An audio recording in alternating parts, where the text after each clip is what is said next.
Hi everybody. Thank you for joining us today. You are in the right place for our webinar on how PMO professionals can focus their development. We've just got a few of you joining now. Before we get into the session properly, we'd love to make it as interactive as possible. So if you haven't already, please open your chat at the bottom of your screen. You should be able to see it and say hello in there and let us know where you're joining from. We're based in Manchester over here, which is actually sunny for once. So just as we're waiting for a couple of people to join, I'll start with the introductions. So I am Jennifer. I'm the marketing lead for PMO Learning, and I've been part of the company for just over 3 years now. And I'm also joined today by Lindsay Scott, who will be leading the session. Lindsay's the director of PMO Learning and House of PMO and has many years' experience working in PMOs and shaping the profession.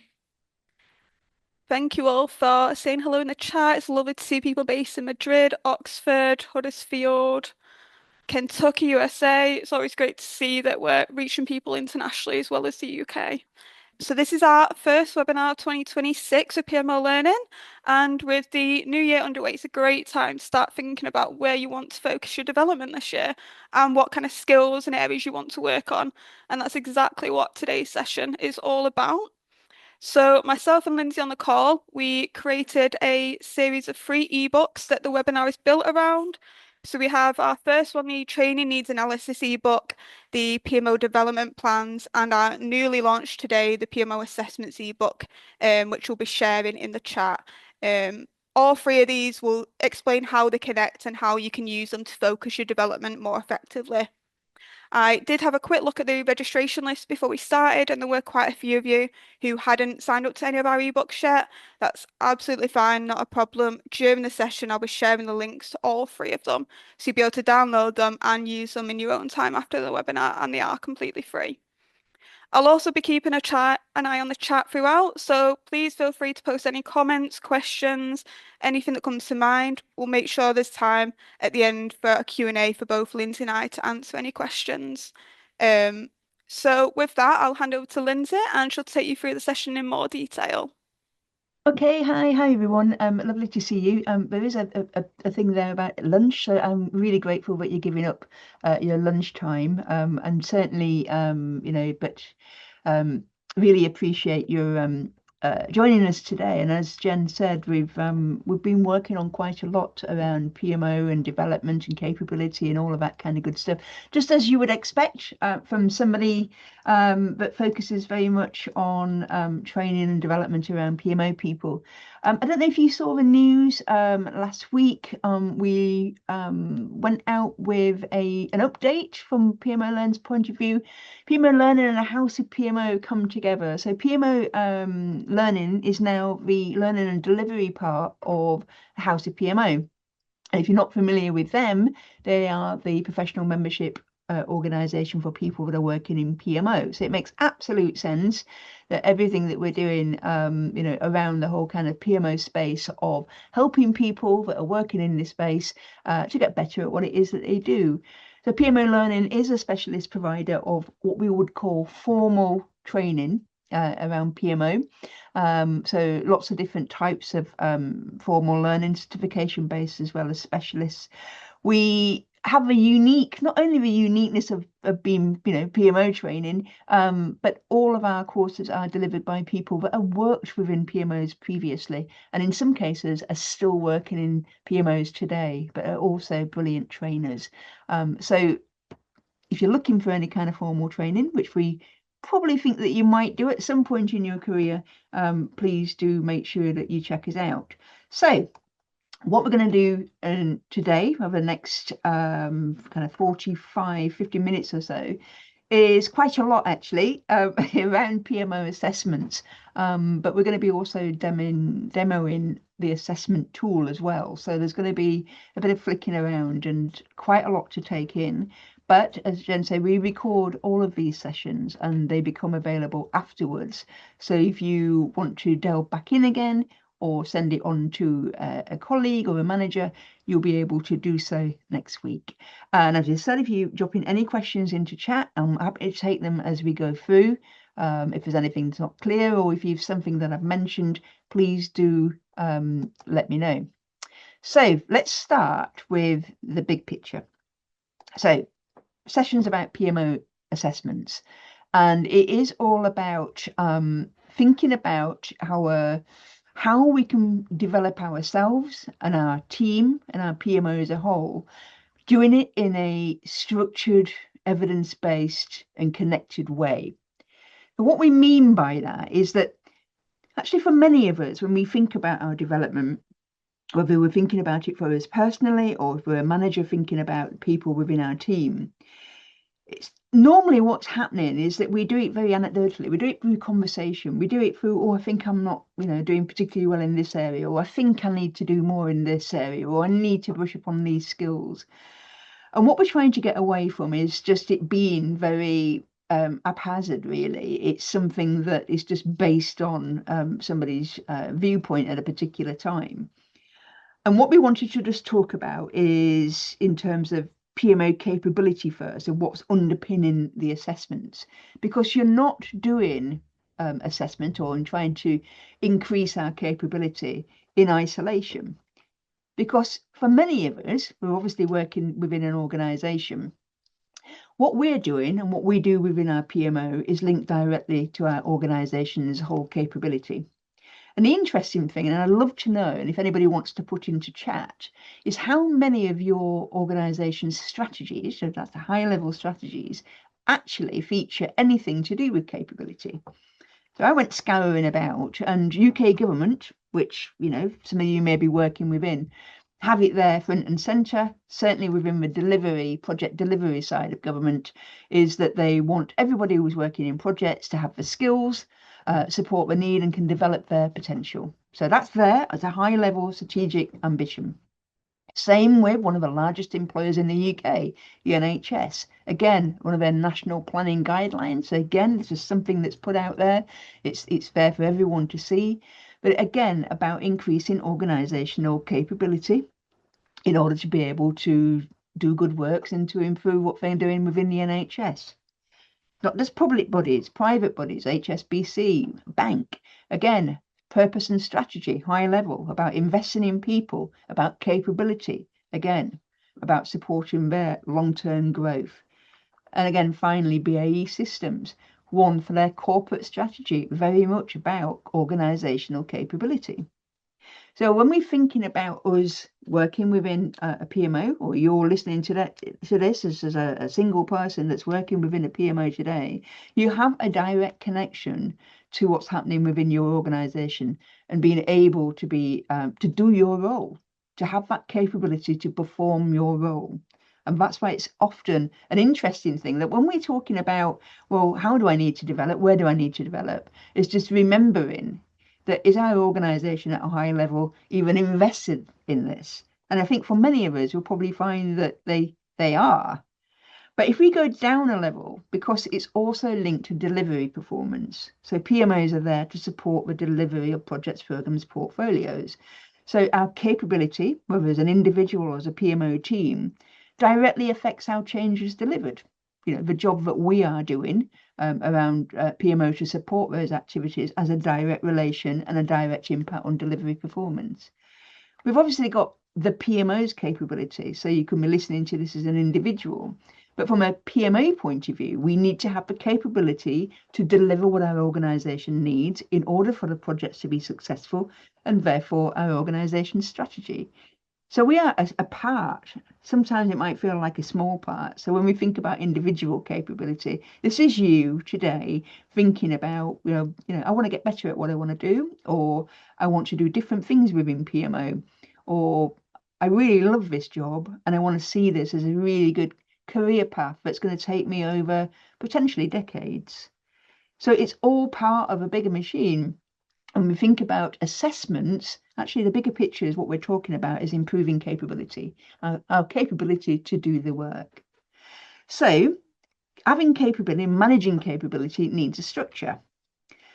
So the first thing that I think for many of you, you may or may not recognize is this thing called training needs analysis, or TNA for short.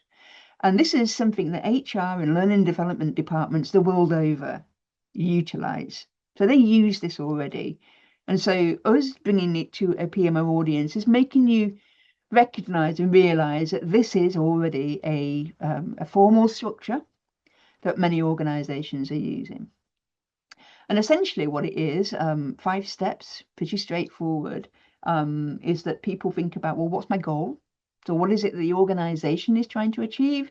What is it that our delivery function is trying to achieve? What is it that the PMO is trying to achieve? And then what about you as an individual? What are you trying to achieve? So there's the goals. And what we're looking at today is that second stage in detail is the assessment. In order to be able to understand what development that you need to improve your capability, we start with this stage around assessment, which is actually assessing what you currently have. What are your gaps? Where are some of your strengths? Where you might want to focus?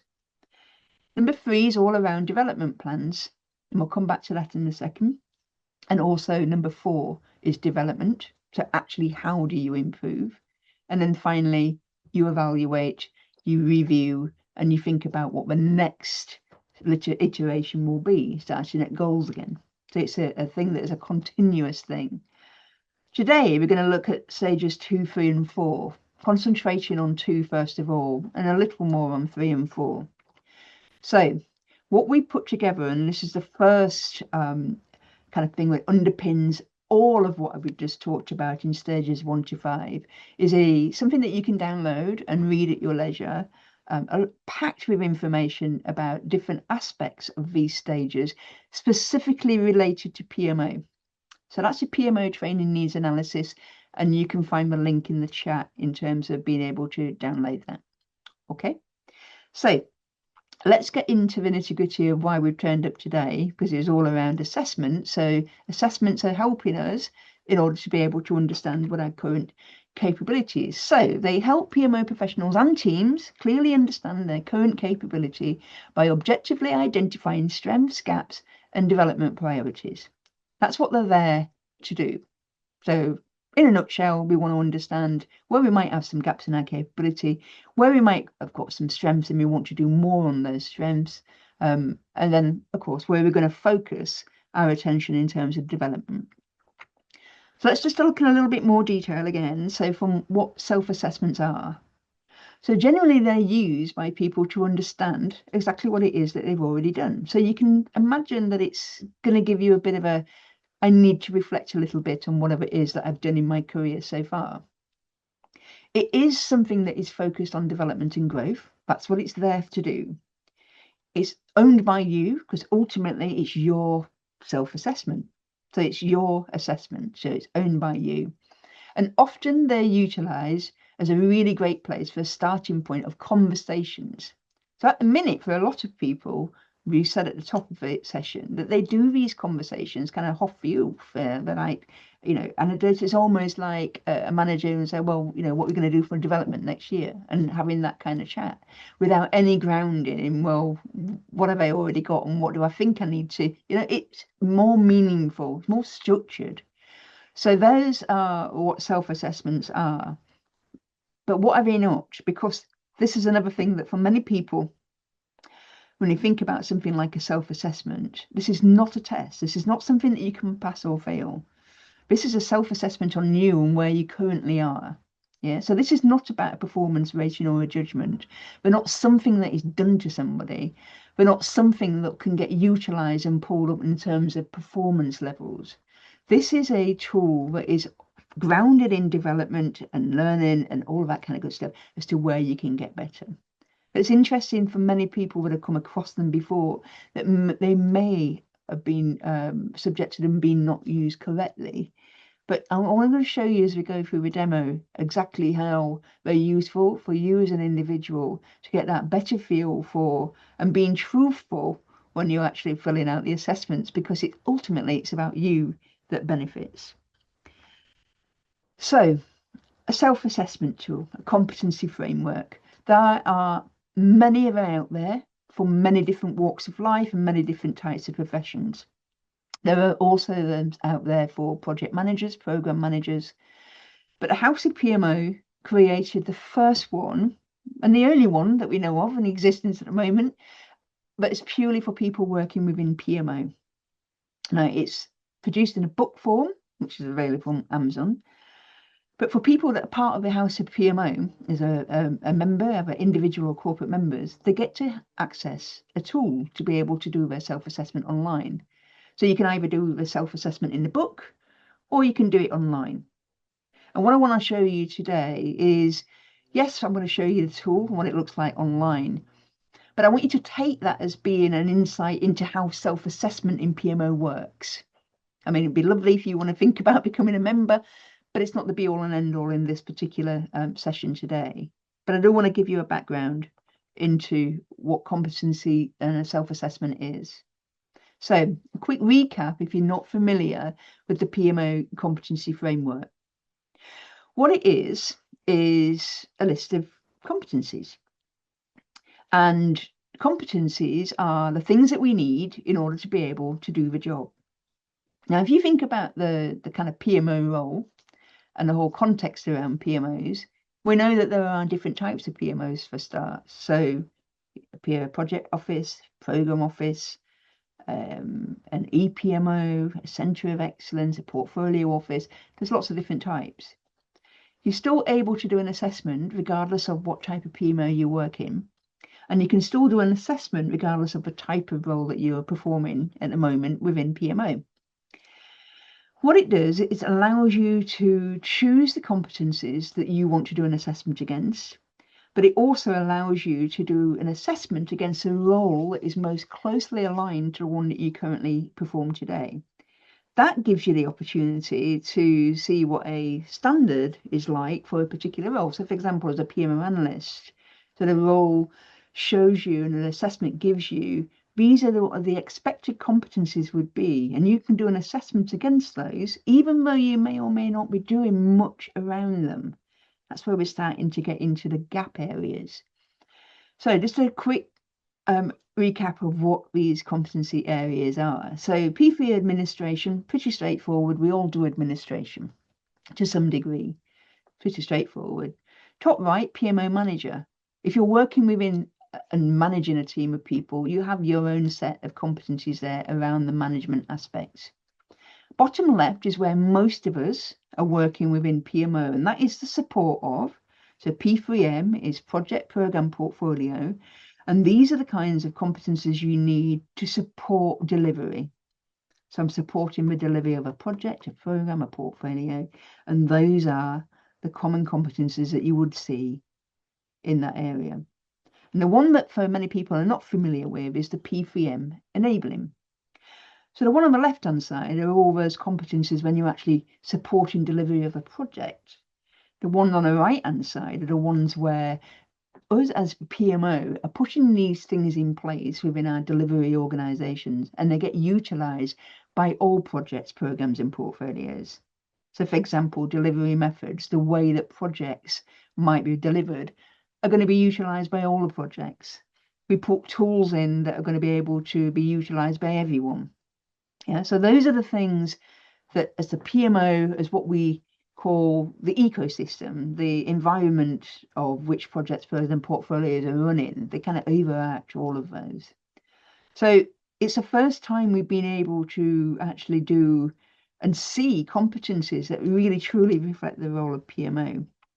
But competencies are not the only thing. And no, you're not really going to be meant to be looking at and being able to see that in any detail. It's deliberately small. But knowledge, skills, and behaviors are also something that we can self-assess against.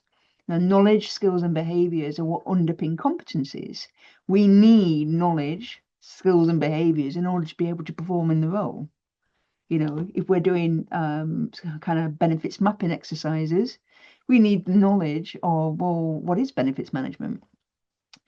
If we need the skills, it's like, okay, so if I'm putting together a new process, I'm probably going to have some problem solving skills that I need to be thinking about. There's probably some collaborative stuff in there, some communications.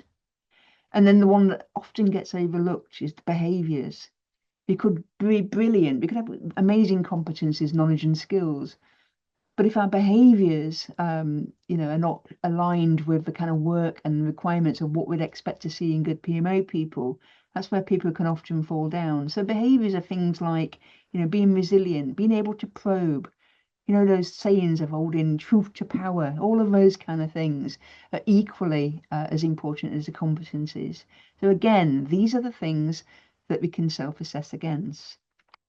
So I just want to reinforce why assessments are important. And these are taken specifically from people that have been utilizing that PMO competency framework over the last 5 years.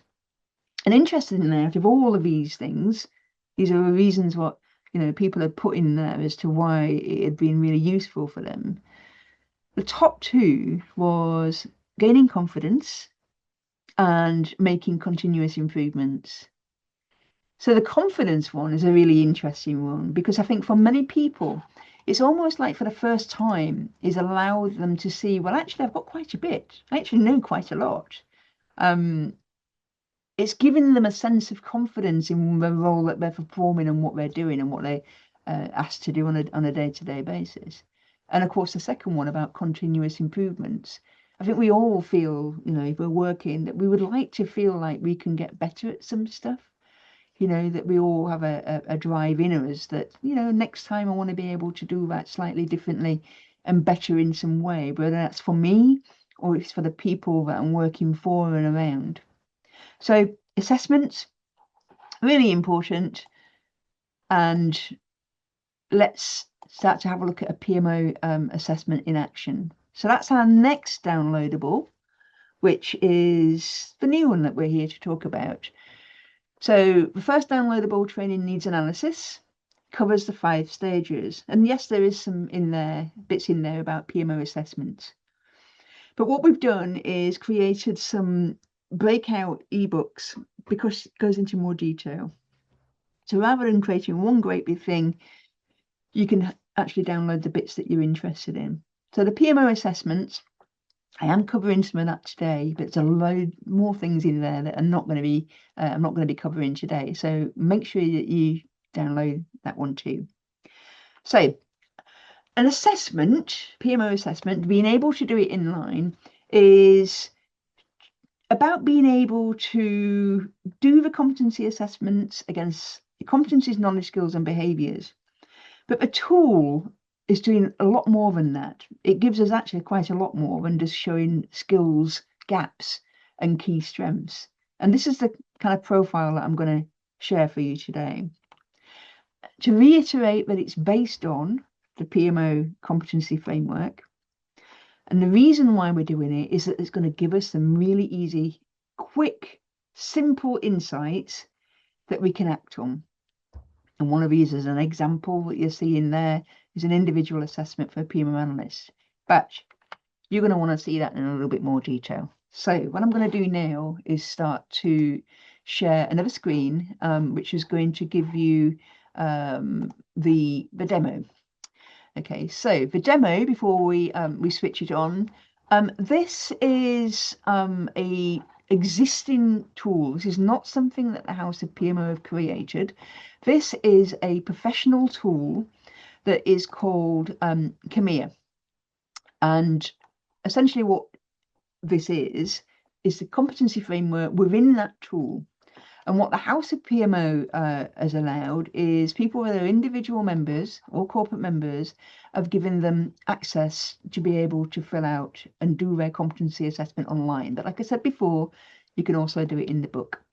So when you first come onto it, hopefully everybody can see that we've got the self-assessment tool up and it says, welcome back, Isabel. Yep. So Isabel is a PMO manager. In fact, let's have a look at what Isabel is. Here we go. So we've got a career journey for her. So she currently is a PMO manager working within a program type PMO.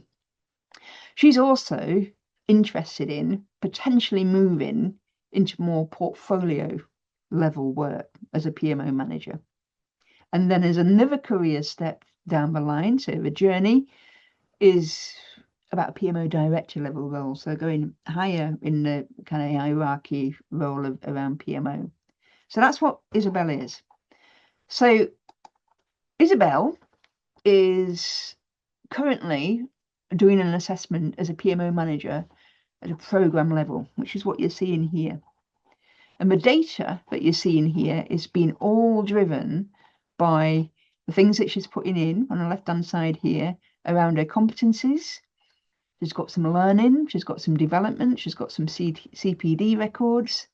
So a whole load of things that are all built around the whole kind of ability to do an assessment, but an assessment is going to give us some really great outputs that we can utilize in terms of what we're going to do with that information. So let's start off with the competency side. So we're going to click on this first of all. And what this is going to show is a PMO manager. So apologies if you're looking at this and you're a PMO analyst and these are not relevant, but I think you'll get the gist of how the assessment's working. So what it does, because she's selected that she is a PMO manager working within the program context, the program management office, as soon as she's chosen that, it has given her a cut down version of the competencies that she's going to self-assess against. It's because each role within PMO and different type of role is going to be, some competencies are going to be more important than others.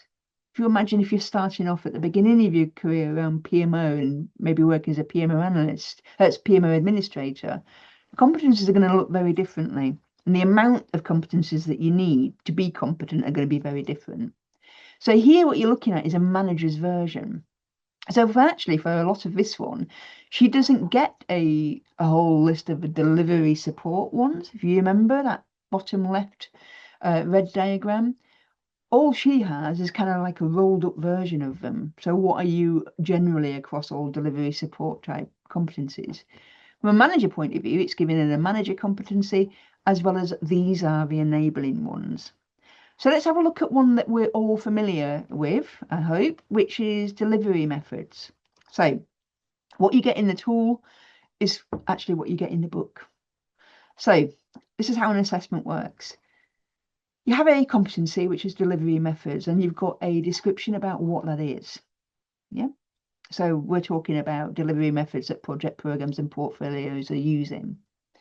And what you're seeing on screen now are four columns added up: foundation, intermediate, advanced, and expert. And essentially what you have underneath each of those heading are some bullet points. And each one of those bullet points is called an indicator. Now, indicators are essentially, as it says, an indication of what kinds of things you would be doing to show that you are at that particular level. So when you do a self-assessment, you come onto it, you look at which competency you want to self-assess against, you read about the competency, and then you read through the indicators. Now, remember, there's going to be a lot of indicators. You know, we have got here just the kind of high level to give you an idea about what kinds of things would be expected. And often the language, indeed the first word, gives you an idea of what kinds of things are going to be expected at a particular level. If you see how the language changes from foundational, it's all about contributing to or following something.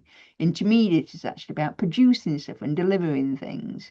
You know, go on to advanced, it's all about coaching and mentoring, or expert, it's about driving. So you can see how the language changes. So this delivery method one then, so from a foundational point of view, you're looking through and can you do these things that it's indicating. Now you may have something else that is along the same lines of, and then that's the kind of thing that you kind of the kind of things that you're thinking about. So they might not necessarily be here in these bullet points, but it gives you a good idea about those are the kind of things. So from Isabel's point of view, and just to show you how it works, is that she's only put herself down as foundational. So why is that? She's a PMO manager and she's only at a foundational level for delivery methods around the kind of like program space where she is now.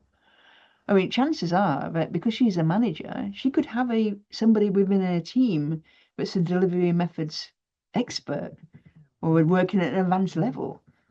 So often, you're not necessarily thinking that because I'm a manager, you're going to be right up at the advanced or expert levels.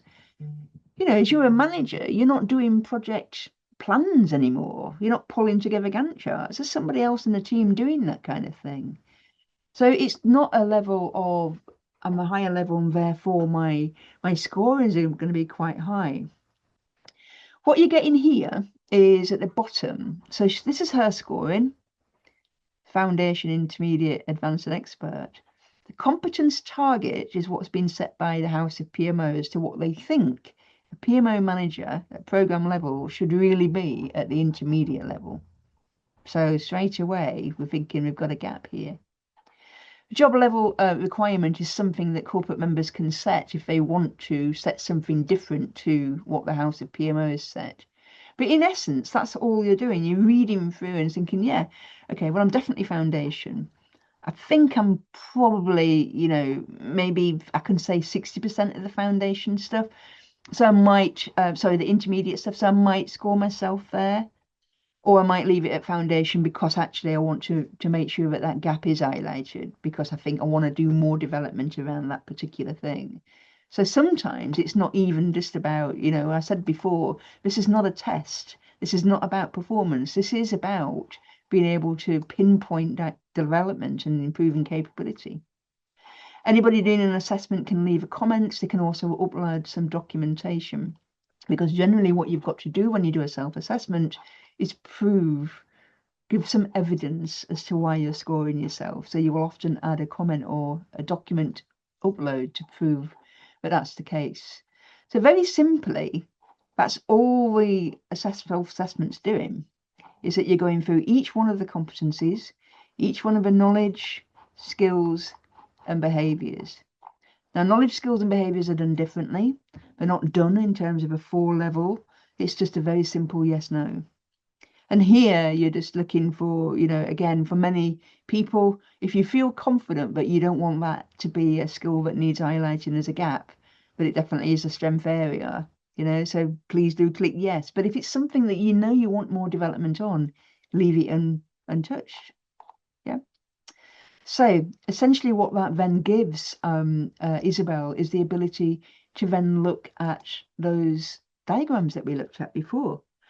So again, the portfolio, this is for Isabel is just highlighting, again from her self-assessment, it's taking the things that she's good at. So it's just done a high level push up. It's just pulled that directly from a self-assessment. You're able to also put in details in your CV and things that can pull through. You can also write your own kind of career highlights if you want to. But what most people are interested in here are what are the gaps? Where are the gaps? What are they? And these are what the spider diagrams are showing you. Very simply, it's giving you some gaps. And you can see some gaps between the blue bit and the black outline bit. And essentially, the blue bit is the scoring, and the black outline bit is what the job requirement might have been. So for Isabel, there's a gap around assurance. So this is assurance here. It's giving us the little warning sign. And we know already she's got some against delivery methods. So just really simply, just really easy, just being able to look at, just some of the competencies, that exist, the knowledge, skills, and behaviours, and where some gaps might be, and straight away just pinpointing them for you. So very simple. Yeah, that is a really simple assessment to do. The interesting thing about being able to do it online, though, is that you can then switch to the next level. So she's thinking about portfolio level. So we can switch it and we can see where there might be some things that we need to have a look at in terms of the differences between working at a portfolio level and also indeed a director level. And normally it's around the kind of levels that you need to be at for some of the competencies. Now, the reason why I've gone on as a manager, there's actually a lot more to see as an analyst, is that because I want to be able to also show you some team stuff as well. So let's have a look at it from a team point of view. Now, I showed you Richard before as a little clip. Because she's a manager, she can see everybody's. So she can see exactly what his assessment has been. So look how different it is now for a PMO analyst. So this is Richard. He's a PMO analyst working at project level. His competencies, we've got these enabling ones, but we've seen so far, but he's also got the delivery support ones. So look how much more he's doing. I like to see the analyst as the workhorse of the PMO. These are the people that are doing a lot more in terms of the kind of breadth and depth areas around PMO work. So you can see straight away just how different these assessments can be based on the role that you're performing. So again, so how does his spider look? Let's have a look at his in terms of the core competencies. So again, these are just the ones that have been set by House of PMOs. So these are the core things he needs to have been doing.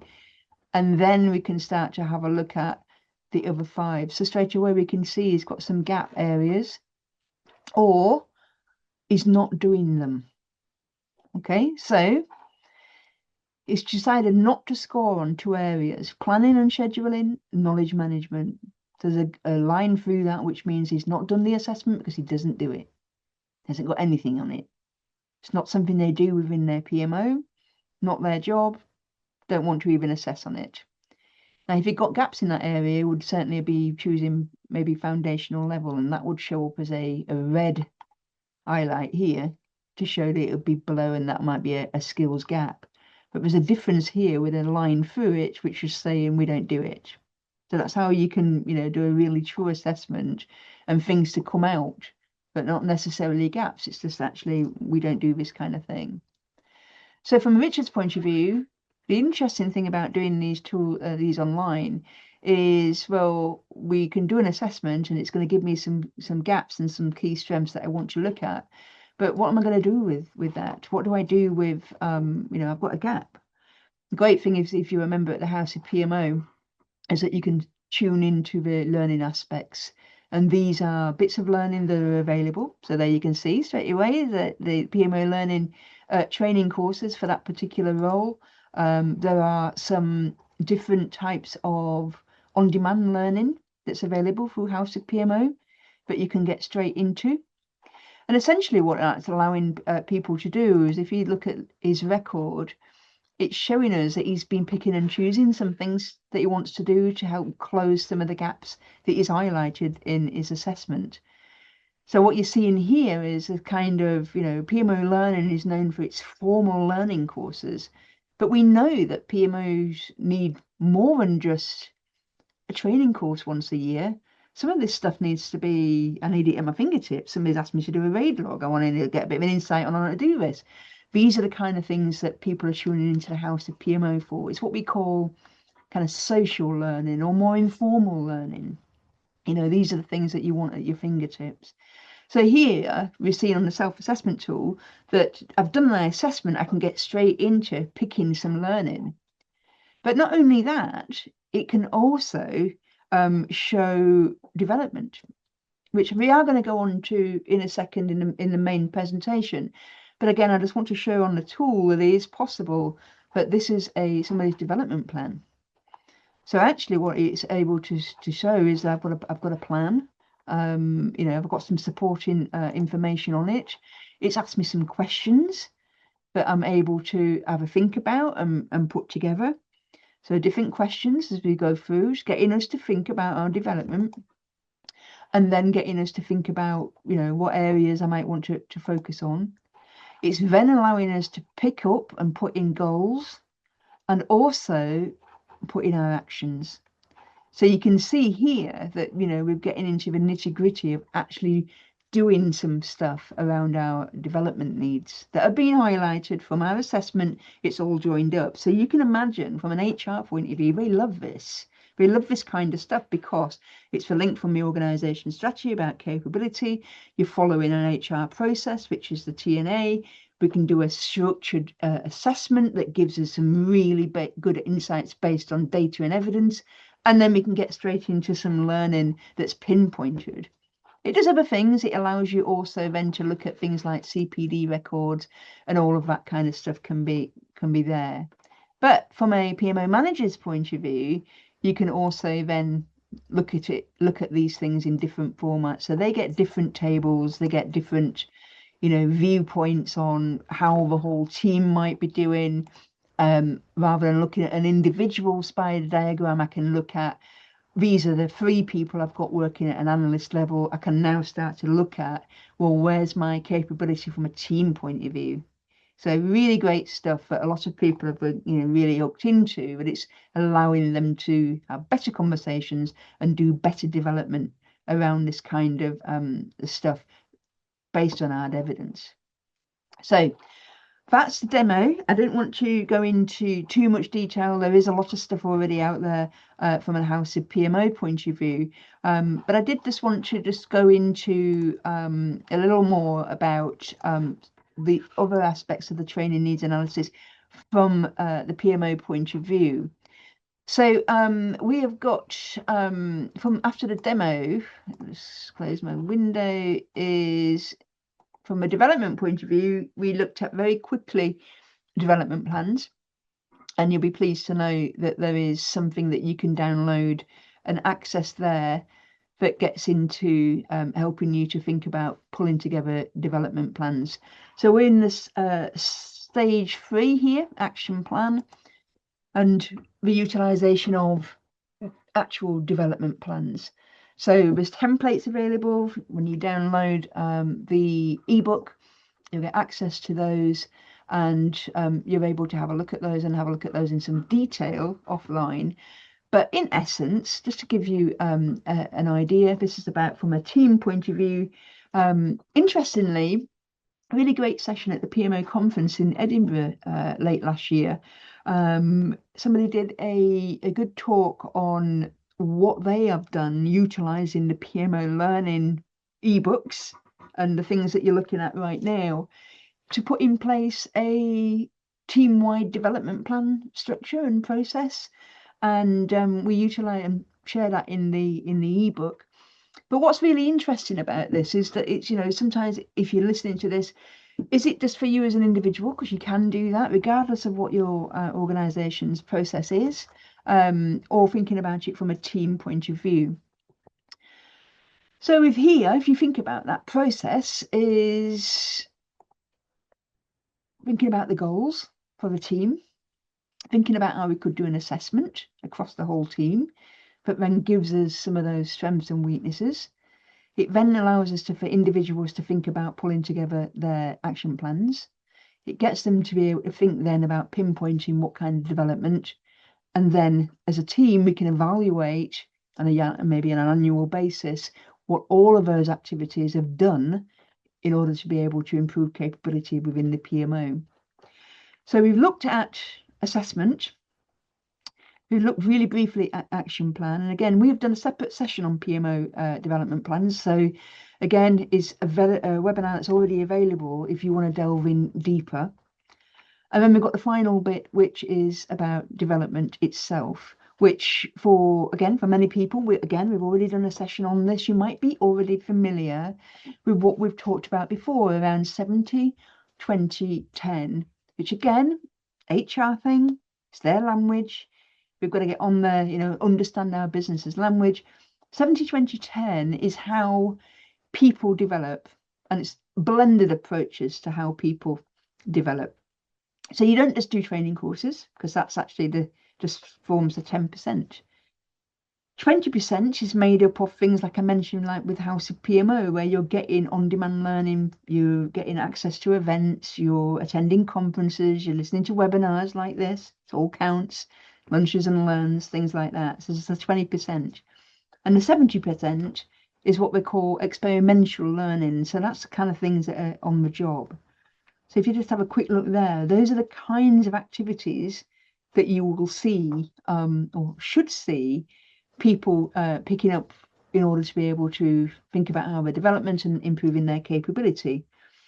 So again, from a development plan point of view, when you're pulling it together, what's the goal? What do I want to achieve? How am I going to do that? What is it I'm going to do? And this is where ideally, as an individual, but also as a manager, have you got a good blend here of what people are going to be doing over the year as they progress in terms of their development? So from an individual case point of view, we put in, again, in the downloadable, You'll be able to see here just an example. There's Richard again. Good old Richard. So again, what is he thinking about? What does he want to do? Where does he want to focus next?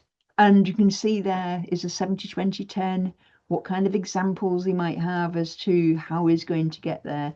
Some of these things he'll be free of charge, things he'll be able to pick up, books he'll be able to read, things he'll be able to do on the job. Some of them might have a low cost, some of them slightly higher. Again, it's just trying to find a blend. We don't want to do things that cost our organizations and blows a budget. It's the blend that means that we're approaching this in a professional way. We've done the work, we've made the case. This is how we want to try and do our development going forward. So really strong proposition that you can then go to your managers with, your manager's manager, all of that kind of good stuff. So again, available in the downloadable. From a team point of view, team approach. This is an interesting one that many people forget about. But when you've got a team view, it then allows you different opportunities for development and different reasons that it's important while you're doing these things. But from a development point of view, when you start to see a team view, you can start to see who's got some strengths and who's got some gaps in the same areas. So straight away, you can put those two people together. Yeah, there you got your mentoring, your mentee type lineup.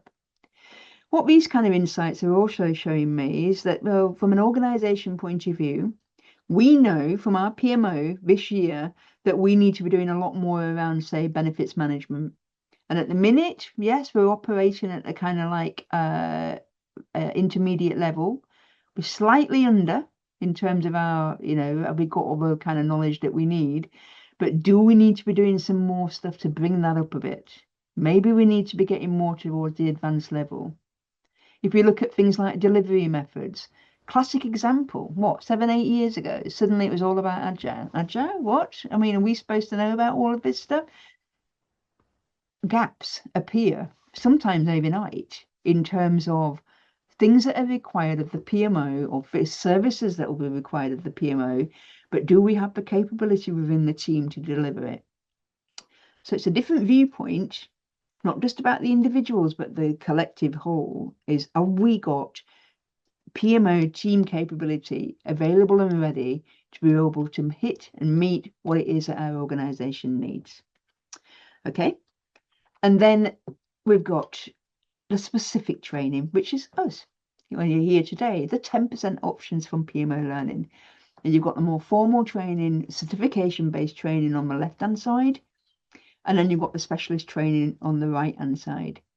And coming together with the House of PMO gives us some really exciting opportunities because you've seen a competency framework, you've seen how much stuff is in there in terms of the kinds of things that PMO people need to know about.